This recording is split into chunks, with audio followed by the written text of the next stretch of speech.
My mom always wanted a daughter, and because of that, when my mother found out she was pregnant, it was like a spark had lit her whole world. She and my dad had been hoping for this for years. It wasn't just excitement that filled her. It was something deeper, almost like relief. My father told me later that she was sure this baby would finally make her whole. Every morning, she'd make her way into the kitchen, humming some old lullaby that I'm not sure even she knew all the words to. I can already feel her. She would murmur to my dad over breakfast, her hand brushing gently across her belly. My father would laugh softly and say, "You're already set on having a girl, aren't you?" He was curious but amused, watching her come alive in a way he hadn't seen before. "Oh, I know it's a girl," she would say, eyes sparkling. "I can feel her, John. She's my little princess." She had that dreamy look whenever she talked about me, or rather, the daughter she believed I'd be. She'd wander around the house, touching the empty spaces as though she was planning exactly where each piece of my life would fit. She wanted to paint the nursery a soft lavender, add tiny, hand-painted stars on the ceiling. One evening, I'm told, she was folding baby clothes she'd already bought, a lacy pink dress that looked more like it belonged in an antique shop than in a baby's closet. My father glanced over and raised an eyebrow. "Already shopping for little princesses, huh?" She looked up at him, almost defiant in her smile. "Why not? Besides, she'll be our daughter. I just know it." My dad, a practical man, tried to rein in her expectations just a bit. "What if it's a boy? You know, you can't really choose these things," he reminded her with a gentle chuckle. But she only shook her head, smoothing out that tiny dress with such care, as if it were fragile. "I just know, John. I feel it in my heart." Then came the day of the ultrasound, the day her glowing world started to shift. They went together, holding hands and talking about names on the drive to the clinic. She was floating in a cloud of joy, already talking about how she couldn't wait to dress me up, teach me everything she'd ever dreamed of sharing with a daughter. But when the doctor turned to them with a warm smile and said, "Congratulations, you're having a boy," my mother's expression shifted. My father says it was like watching the light dim in her eyes. She forced a smile, nodded politely, even thanked the doctor, but he could tell her heart was somewhere else lost. In the car, she stared silently out the window, her hands clenched tightly in her lap. "I had just hoped," she whispered after a long pause, her voice barely audible. My dad reached over, trying to comfort her. "Hey, he's going to be amazing. We're still having a beautiful, healthy baby." She nodded, but he noticed her hand didn't reach out to touch her belly anymore. Instead, she leaned her head against the car window, the soft tapping of rain filling the silence between them. After that day, things started to shift, even before I was born. My father told me that Mom tried her best to carry on with her usual routines, humming around the house, folding clothes, and planning for the future. But something was different. The nursery, which she'd once talked about with excitement, stayed half-finished. The soft lavender paint she'd wanted so much, it remained sealed in its can on the closet shelf. She was still there, still present, but that glow of happiness had faded to a quiet, lingering sadness.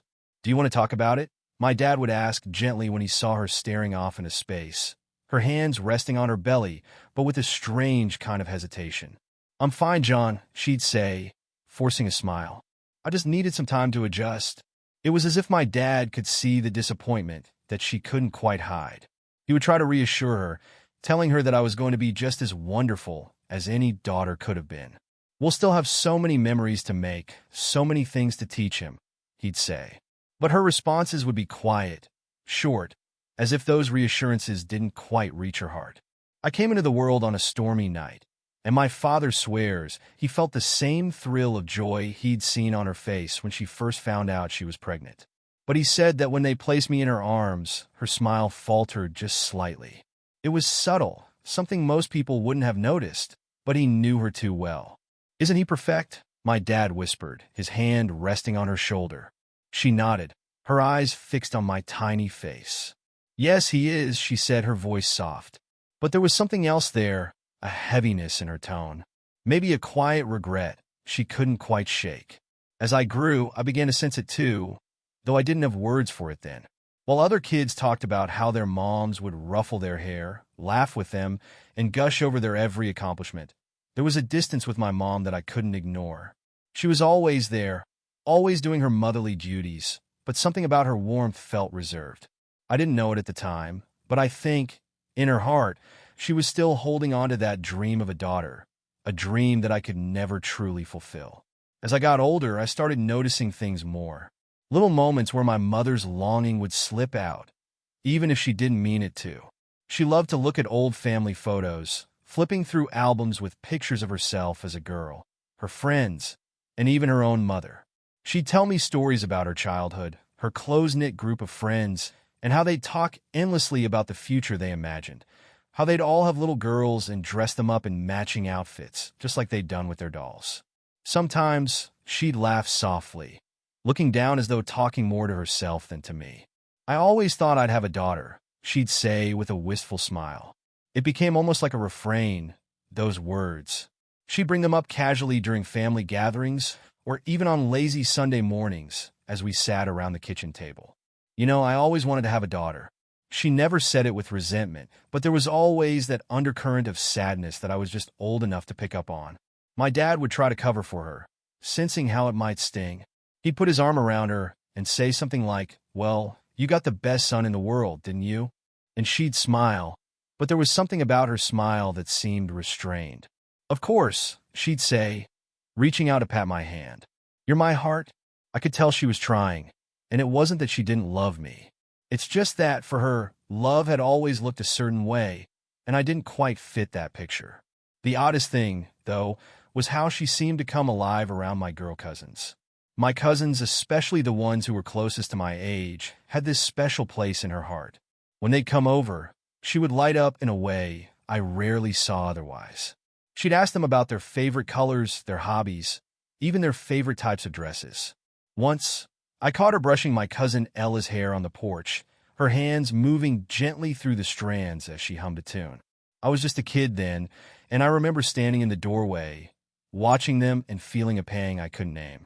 It was as though I was witnessing some quiet scene that wasn't meant for me.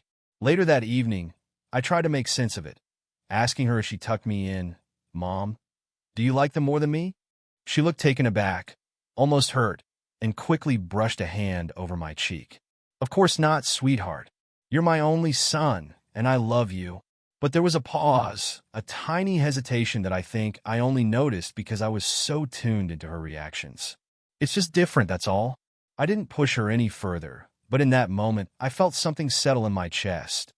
A quiet acceptance that, somehow, I would never quite be enough to fill the space that dream of a daughter had left behind. As time went on, I learned to accept these moments with my mom as just part of who she was. I never doubted that she loved me, and for the most part, our life was pretty normal. She'd always be there for the big things, first days of school, my baseball games, the nights I stayed up late working on a school project. But it was in the smaller, quieter moments that I'd feel that distance between us, like a gap that couldn't quite be bridged. She didn't talk as much about her dreams of having a daughter, at least not openly. But the feeling was still there, woven into little things. Like how she'd linger a bit longer when my cousins visited, or how she'd get this special look when talking to other mothers about their daughters. I remember one summer day in particular, a family barbecue. We'd gathered at my uncle's place, and the yard was filled with laughter, the smell of grilling burgers, and the sound of kids running around. I was maybe 10 years old, and I'd just finished showing off a cannonball dive in the pool. When I climbed out, shivering and grinning, I looked over to see my mom sitting with a few of her old friends, watching my cousin Jess as she braided her hair. I felt a slight twinge watching her smile, a soft, almost nostalgic smile, as she looked at Jess, who was only a few years younger than me. My aunt caught me looking and gave me a playful nudge. "Your mom just has a soft spot for these little girls," she said. "But believe me, she's proud of you." It was one of those small, reassuring moments that I didn't even realize I needed. I nodded and shrugged it off, burying myself in another game of tag with my cousins. But that conversation stuck with me for years. Over time, I learned to see my mother's love as a mix of things, supportive and caring, but with an undercurrent of something unfulfilled that didn't seem to go away. I tried not to take it personally, And I started to understand that, despite everything, she was doing her best to love me for who I was. As I moved into my teenage years, the differences between my mother and me became more pronounced. I was growing into my own person with interests and goals that didn't necessarily align with what she'd imagined. I was into sports, music, and wanted to travel the world. I wasn't the kind of kid who stayed still, and as much as she tried to keep up with my pace, I think a part of her always hoped I'd settle down into something quieter, something closer to home. Around that time, my mother's health began to decline. It started subtly at first. She seemed tired more often, or she'd have days where she wasn't quite herself, her energy sapped in a way I hadn't seen before. My dad would try to lift her spirits, bringing her tea in the mornings, or surprising her with little gifts to remind her that he was there. But eventually, the issue grew serious enough that she had to see a doctor. One evening after dinner, my parents sat me down at the kitchen table, their faces serious yet calm. "I want you to know that I'm okay, but, well, I got some news from the doctor," my mom said, her voice steady but soft. I felt my stomach drop. "What kind of news?" She looked at me with a reassuring smile, trying to soften the blow. "It's nothing for you to worry about, sweetheart. I have a few health issues that mean I won't be able to have any more kids." There it was laid out in a single sentence. I didn't know what to say. I was 14, old enough to understand that this was painful for her, but not fully able to grasp all that it meant. I didn't know you wanted more kids," I said almost as a question. My dad put a hand on her shoulder, squeezing gently, and I could see the sadness in his eyes too. My mother looked down at her hands, and for a moment, she looked more vulnerable than I'd ever seen her. "It was just something I'd hoped for. But it's all right. I have you, and that's more than enough." She reached across the table to take my hand, her grip warm, but with a certain sadness she couldn't quite hide. I nodded, not knowing how else to respond. I wanted to say something that would comfort her, but the words didn't come. Instead, I just squeezed her hand back, letting her know I was there. That night, lying in bed, I thought about what it meant for her to lose that dream completely. Part of me felt guilty, wondering if I was enough for her, or if she'd always feel like something was missing. But as much as I wrestled with those thoughts, I also felt a quiet resolve to be there for her however I could. For better or worse, I was her son, and I hoped that, maybe in time, that would be enough. In the years that followed, our lives settled into a sort of rhythm. My mother, after coming to terms with the reality of her health, focused all her energy on being the best mom she could be. She became more involved in everything I did, from helping with my school projects to cheering from the stands at my basketball games, rain or shine. She'd make a point of asking me about my day, listening closely as I talked about my friends, my classes, my dreams for the future. But as I became older and started thinking about my next steps in life, I could tell it wasn't always easy for her. The more I talked about wanting to go to college in another state, maybe even on the other side of the country, the more I noticed a hint of tension in her expression. She'd nod and smile, asking questions and saying all the right things, but there was something unsaid in the pauses between our conversations. One evening, after dinner, I was on the porch with my dad. The sky was streaked with colors as the sun dipped below the horizon, casting a warm glow over the yard. We sat together in comfortable silence, the hum of crickets filling the air.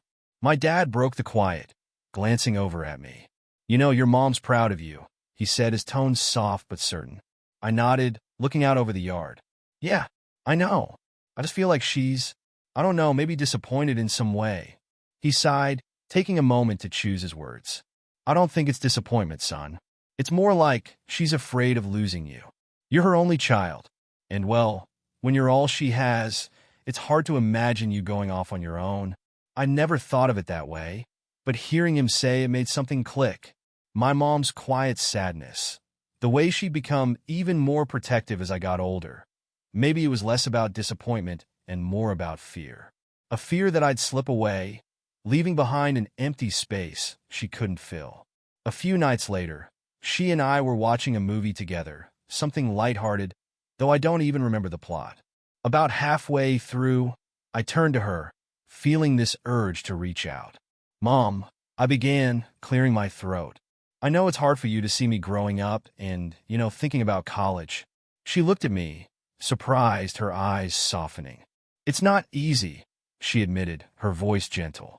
"But I want you to have everything you dream of. You deserve that." I nodded, grateful, though I could see the hint of sadness in her gaze. "I just want you to know that no matter where I go, you're always part of who I am." She squeezed my hand, smiling through a sheen of unshed tears. "Thank you, sweetheart. That means more to me than you'll ever know." And in that moment, I saw her, not just as my mother, but as a woman carrying her own dreams and struggles, trying her best to support me, even when it meant letting go.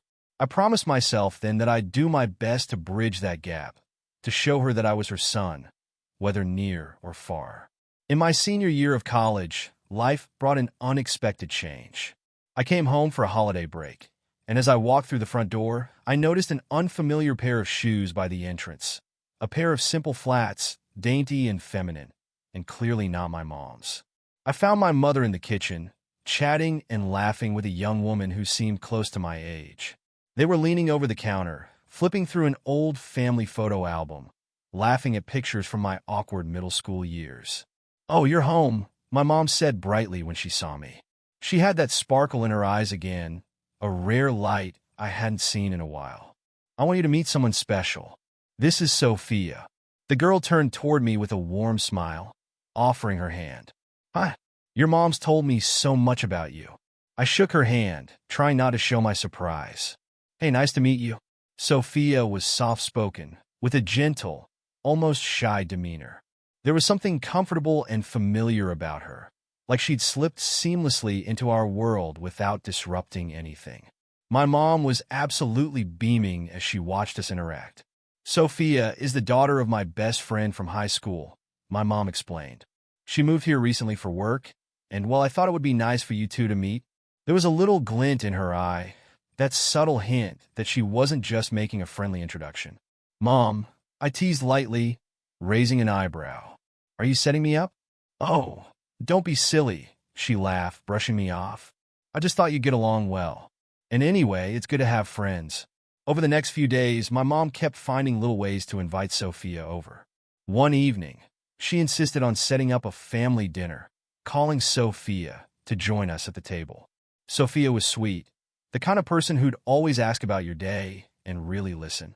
There was a warmth in her, a genuine kindness that made her easy to be around. I didn't mind her company at all, but I couldn't shake the feeling that my mom had something more in mind. Then, one evening as we were clearing the dishes, my mom leaned in and whispered, "You know, she'd be the perfect wife for you." I nearly dropped the plate I was holding. "Mom, we just met. And besides, don't you think that's a little fast?" She laughed softly, but her eyes were serious. I know.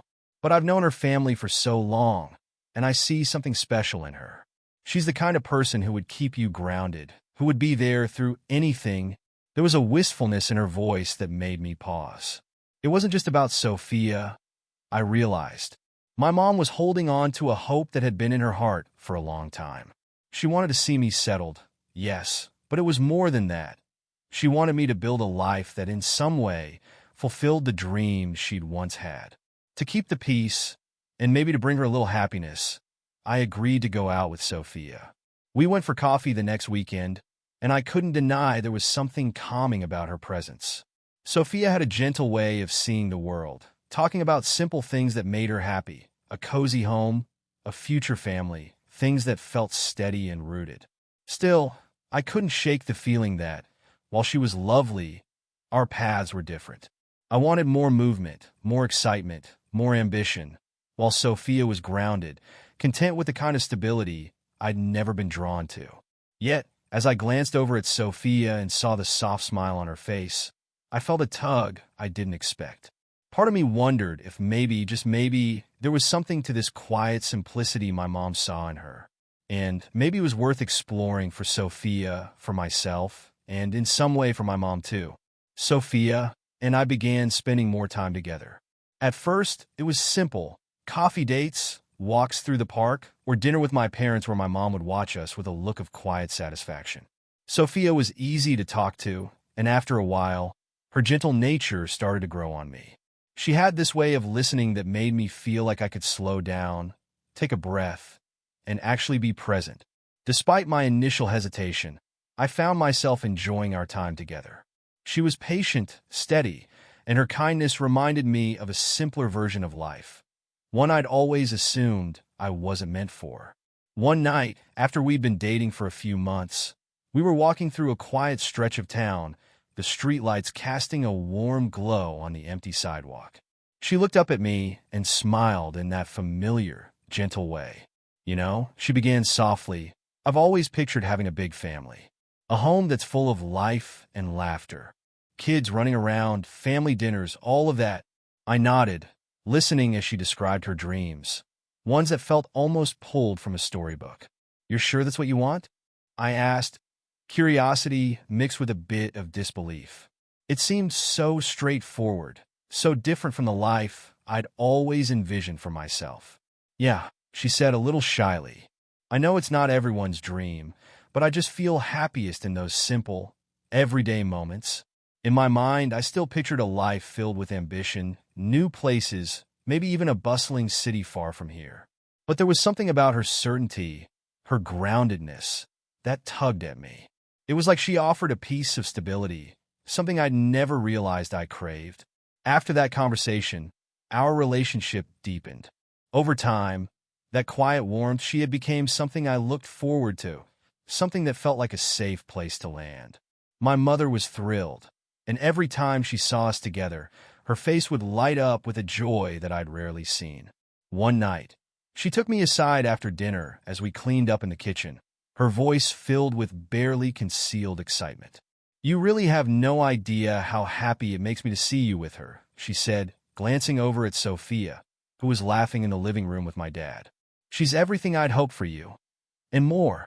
I felt a strange mix of emotions, gratitude for her happiness, but also a quiet uncertainty. I cared about Sophia, maybe even loved her, but part of me wondered if I was trying too hard to fit into the life my mother wanted for me.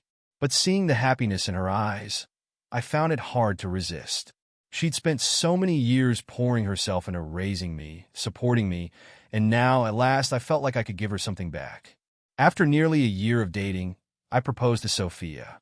My mother cried when I told her, hugging me tightly and whispering, "I always knew this was meant to be." She saw in Sophia and me the family she had longed for, the life she'd imagined. Sophia moved in after the wedding, and we began our life together.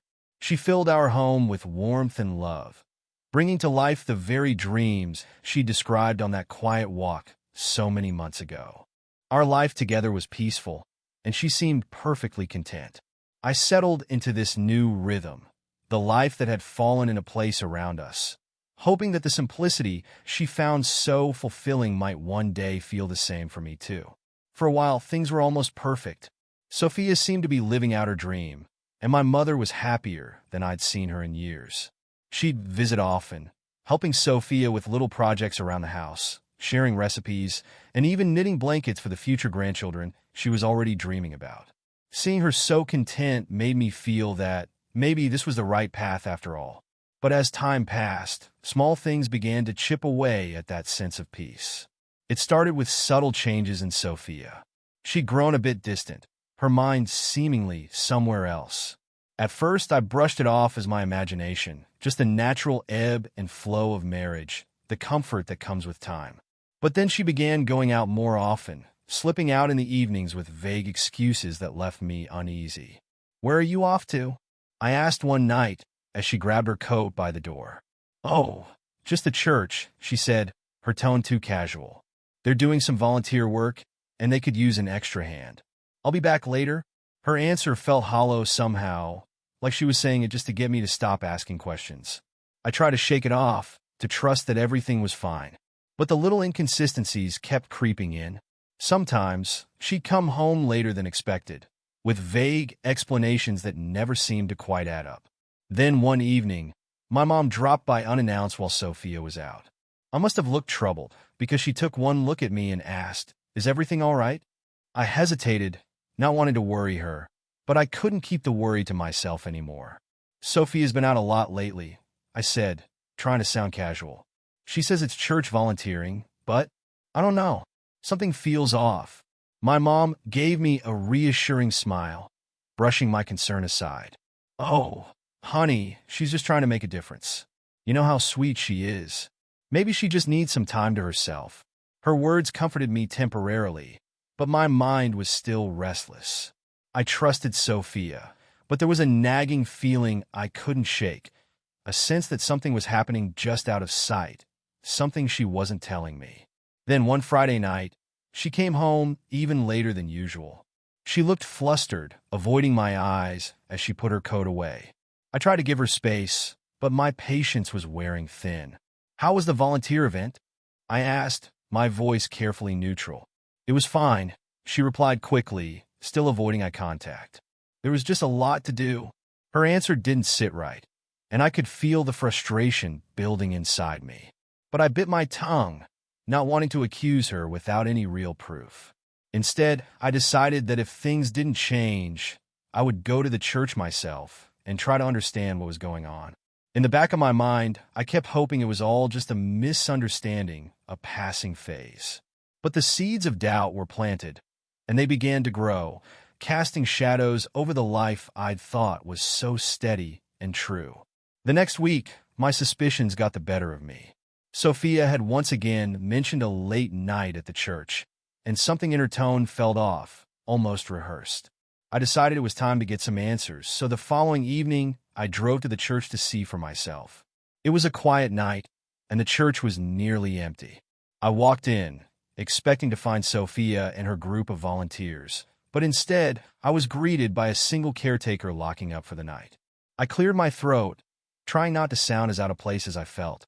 "Hi, I was just looking for my wife, Sophia," I said, my voice slightly shaky. "She mentioned there was a volunteer event here tonight." The caretaker looked at me with mild confusion. "I'm sorry, son, but we haven't had any evening events here for weeks. Only Sunday services and the occasional meeting during the day." My heart sank, and a chill crept up my spine. I managed a quick thank you and left, feeling numb as I walked back to my car. I sat in the driver's seat, hands gripping the wheel, my mind reeling. Where had she been going all those nights if it wasn't the church? I drove home slowly, my thoughts racing. A strange calm settled over me as I realized there was only one way to find out. I would follow her the next time she left, even if it meant confronting a truth I didn't want to face. 2 days later, she grabbed her purse and, without much explanation, said she'd be out for another volunteer event. I waited a few minutes after she left before slipping out of the house and following her car at a distance. The roads were quiet, and I kept my headlights dim, my heart pounding with each turn she took. After several blocks, she finally pulled up in front of an unfamiliar house, turning off her engine and stepping out of the car. A man emerged from the doorway, and as Sophia approached, he opened his arms, pulling her close in an embrace that was far too familiar. I watched as they stood there, wrapped up in each other, and then I saw him lean in and kiss her. It felt like a knife to the heart, an almost physical pain that left me breathless. I sat there, frozen, unable to tear my eyes away. I could feel my world crumbling in that instant. The life we'd built together, the life I'd built for my mother's happiness, for Sophia, for me, all slipping through my fingers. After a few minutes, they disappeared into the house, and I forced myself to drive away, the reality of her betrayal settling heavily in my chest. I knew I couldn't let this go. I couldn't ignore it, couldn't pretend I hadn't seen the truth with my own eyes. Over the next 2 weeks, I gathered every piece of evidence I could. I photographed their meetings, saved messages, and documented every lie. I wanted to confront her, but I needed to be sure, to have undeniable proof, to face her with everything laid bare. Each day, I went through the motions, struggling to hold back the pain, the anger, the sadness. My mother noticed my distance, asking if something was wrong, but I kept it all inside, unwilling to hurt her until I knew exactly how this would end.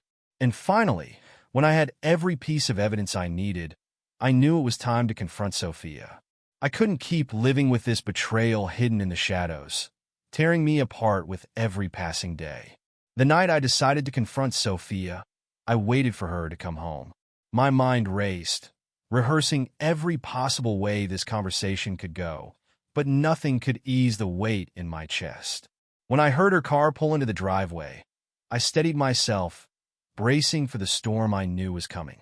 She walked through the door, setting her purse down with a casual smile, but it vanished when she saw my face. I think she could sense that something was different, that this time I wasn't going to let things slide. "We need to talk," I said, my voice steadier than I felt. I gestured for her to sit at the kitchen table, and after a moment's hesitation, she did. "What's going on?" she asked, her voice barely above a whisper.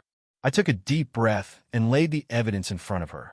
The photos, the messages, the dates and times I'd noted. For a long moment, she stared at it all in silence, her face turning pale as the reality of it hit her. Then, slowly, she shook her head, her voice trembling. "You don't understand. It's not what it looks like." "Then explain it," I replied, my words sharper than I intended. "Because it looks like you've been lying to me for months, Sophia. All those nights you were supposed to be at the church, all those times you came home late with excuses." My voice cracked, and I tried to steady myself. "Why, Sophia? Just tell me why." At first, she tried to deny it, her eyes wide with desperation. "It's not like that. I was confused. It was a mistake," she stammered, her voice thick with panic. "Please, you have to believe me." I shook my head, struggling to keep my composure. "A mistake? Sophia, this has been going on for months. I trusted you. I trusted that the life we were building meant something to you." She lowered her head, silent for a long moment, and I could see the guilt and shame wash over her. Finally, her voice broke as she whispered, "I'm so sorry. I don't know what came over me. It had just happened." My hands clenched at her words, feeling both angry and hollow. "You didn't just betray me, Sophia. You betrayed everything we built, everything we promised each other. I can't look at you the same way." Tears streamed down her face as she begged me to forgive her, pleading that she'd do anything to make it right, that she was willing to try again. But I knew that no amount of words could take away what I'd seen, what I now knew to be true. After what felt like hours of painful silence, I stood up, taking in one last look at the woman I thought I knew. "I'm filing for divorce," I said quietly, my heart breaking even as I forced myself to stay strong. "There's no coming back from this." She didn't try to stop me. She simply sat there, defeated, her face buried in her hands as I walked away, the sound of her quiet sobs following me down the hallway. I closed the door behind me, shutting out the pain and betrayal that had become our final chapter. And as I stood there, alone in the silence of the empty room, I realized that my life, the life I'd once thought was secure and complete, was unraveling, leaving me to pick up the pieces of a future I'd never anticipated. In the days that followed, the house felt like a ghost of the life I'd been trying to build. I'd see Sophia's things still scattered around, a sweater draped over the couch, her favorite mug on the counter, and each small trace felt like a reminder of the life I thought I'd known, the love I thought was real. I knew I had to move forward, but every step felt heavy, as if I were carrying the weight of two lives, two futures, and all the broken promises in between. My mother was quick to notice something was wrong. She'd call, offering to come by and help with whatever I needed, but I kept my answers short, not wanting her to see the wreckage just yet. I'd spent so much of my life trying to make her happy, to live up to the dream she'd held on to for so long, and now, in the aftermath, I didn't have the heart to tell her that it had all come crashing down. But one Sunday morning, she came over unannounced. I heard her knock, and when I opened the door, she took one look at me and knew something was deeply, profoundly wrong. Without a word, she walked in, and as she sat down at the kitchen table, I felt the weight of everything I'd been holding and pour out of me. "Sophia and we're getting a divorce," I said, my voice barely above a whisper. Her face fell, and she reached across the table, squeezing my hand. "Oh, sweetheart, I'm so sorry."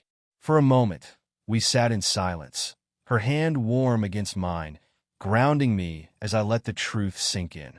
I hadn't expected her to understand completely, but there was something in her gaze that softened the ache, even just a little. "I wanted this to work so badly, Mom," I said, struggling to find the words. "I wanted it for you, for me, for all the dreams we put into it, but it was never really what it seemed. She nodded, her expression filled with a quiet sadness. I know, honey. I know. Sometimes we hold on to dreams so tightly that we don't see when they start to slip away. She paused, her voice softening. I wanted you to be happy, to have the family I'd always imagined, but I never wanted you to live someone else's dream. Her words caught me off guard, peeling back layers of pain and revealing something deeper. For so long, I'd been chasing a vision of happiness that, in the end, wasn't really my own. I realized then that I'd built this life trying to please others, to live up to hopes that weren't truly mine to begin with. We sat there, my mother and I, both of us facing the weight of our own unfulfilled dreams. It was a moment of understanding, a quiet acceptance that despite everything, we would find a way forward.